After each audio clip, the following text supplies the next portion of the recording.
as an alternate rider for my alternate rider friend, what we're going to do is we're going to come up to the, there's a van right, the second one here on your left. It's going to have for driver and entry. And you're going to come up to the entry piece of it. I'll walk you over there just a second.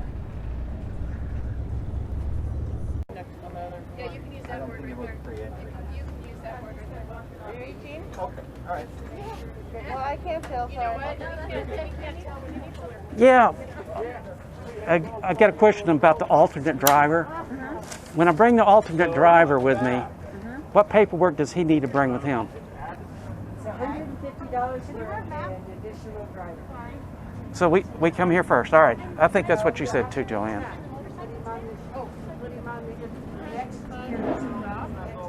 I will. And I make sure he's registered with the BNI before I do it. Right? What the alternate driver is going to do is going to get in line at the driver section.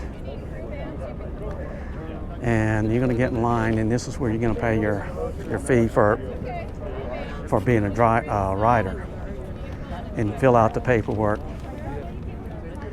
If you send in your medical form, I can already have that in the book. Otherwise, you're going to have to bring it with you. I would probably do both. Fill it out and bring a copy with you. Then once you get all that information filled out, you give them your money there, then you're going to come back and get in line.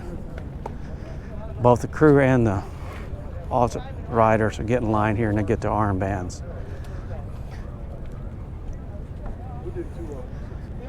So each one of the armbands, there's $5 each. And in the driver's armband is what color? Yellow? Yes. And the driver's armband will be yellow and the crew armband will be red.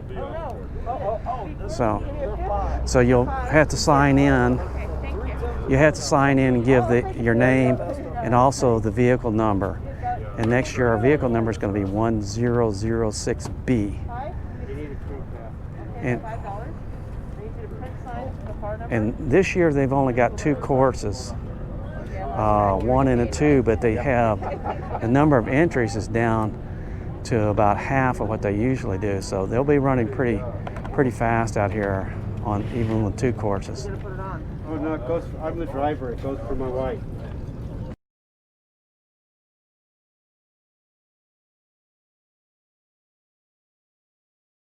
So here's the deal. It looks like this year they're doing technical inspection and gear inspection all together.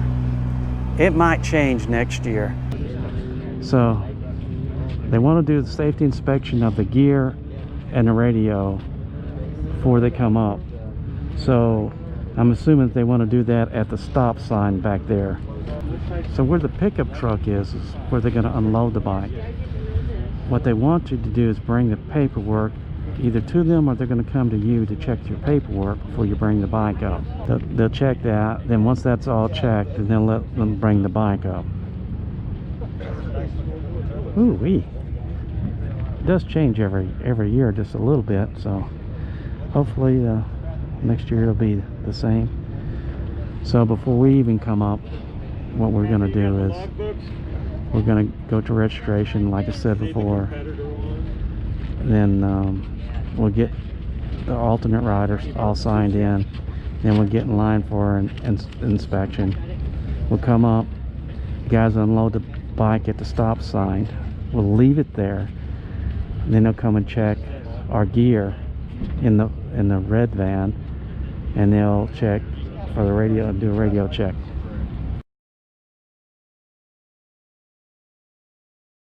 Once we get through the technical inspection, our next step is to go and set up our pit area, and we'll be doing that on Friday afternoon. If you come in on Saturday, like today is, this pit lane can get very, very, very long. And there's another entrance to the course. But so when we get here Friday, we want to get a little closer because it's closer to the registration, it's closer to the inspection, it's closer to the toilets, you know, it's just closer. You don't have to drive near as far when we go out. We have to go back to the pit to pick up something. So if coming in on Friday, we'll be set up by probably about 11:30 or 12, and we won't have to go all the way down here. This is probably a good, how long a walk would you say from the end of this down to the registration is? A mile or two? No less than 2, maybe 3. Yeah.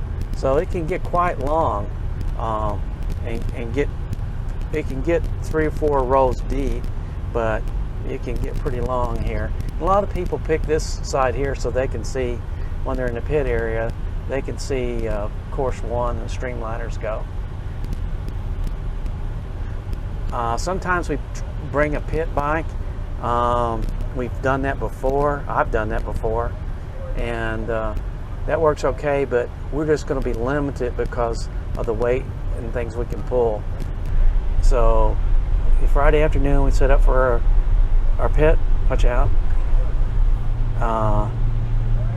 Then Saturday morning we come at 9 o'clock for the riders meeting. Then we'll go for the rookie orientation right after that.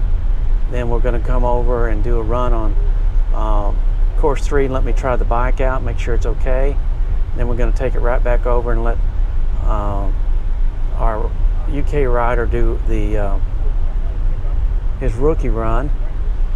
And if that's all successful, he's going to come over and we're going to take turns running the bike over on the 3-mile course, whichever one that is. It'll be either a combination course or it'll be a course all by itself. We really don't know until we have you see they've got stake marks out this time. All right, these little orange stake marks, they don't usually have those. All right, so I guess this is maybe part of social distancing. This is probably the COVID thing. Yeah. Normally we had to put our cones out to kind of stake our area. We'll probably go ahead and still do the cones. When we set up our canopy, what we want to do is, you see that blue canopy? We'll put our tarp underneath that, then we'll put a one of the sides of the canopy up where the rear part of the four-wheeler is, and where the clutch side of the four-wheeler we'll put up another one, because that's where the sun really comes from in the afternoon.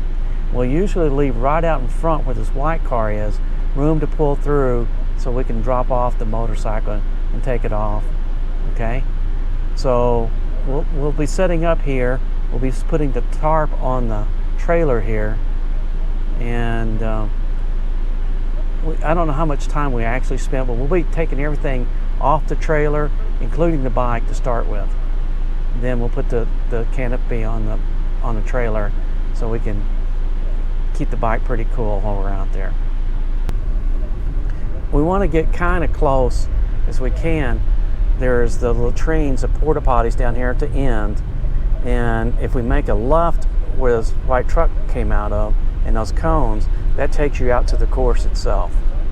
So this is generally the aisle beyond that's got the porta potties on. Usually some of these first ones are mapped out and staked out for the big guns and of the SCTA, so they're usually reserved. If you see a bunch of cones like this, they're reserved, so we can't park in there. If it's just got those little orange poles with nothing there, then we can park there. Okay.